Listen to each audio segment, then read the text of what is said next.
And so there are many examples of this. In many respects, I think the greatest example of precision medicine is really in an infectious disease area, HIV, right?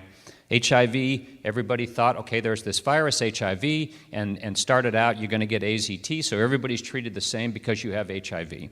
Now, because of the size of the genome in HIV, though, in the 90s, the ability to go in and sequence all of the genes in the viruses in patients' blood through a simple blood draw or whatever allowed us to understand that those viruses are not all created equal, and particularly as it relates to the response of those viruses to drugs.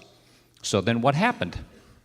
Well, what happened is everybody's virus was sequenced, and then the relationship between that sequence and the responsiveness to drugs was built, which then allowed us to build regimens that had higher likelihoods of success, and then in a very short period of time, that disease was taken from a death sentence into a chronic disease.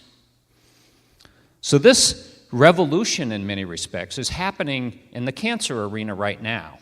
Now, of course, cancer is more complex. It's a eukaryotic cell. It has a genome that's roughly 1,500 to 2,000 times the size of the HIV virus.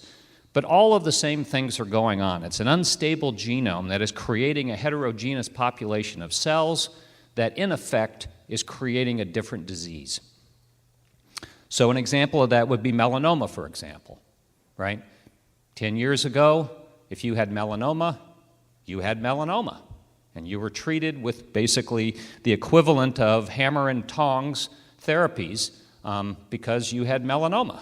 But of course, now we know that there are different subtypes of melanoma based on their genomic composition, and then along comes the BRAF inhibitors and the MEK inhibitor combinations and other therapies that can be assigned specifically to patients who have mutations that are driver mutations for those forms of melanoma and have miraculous responses.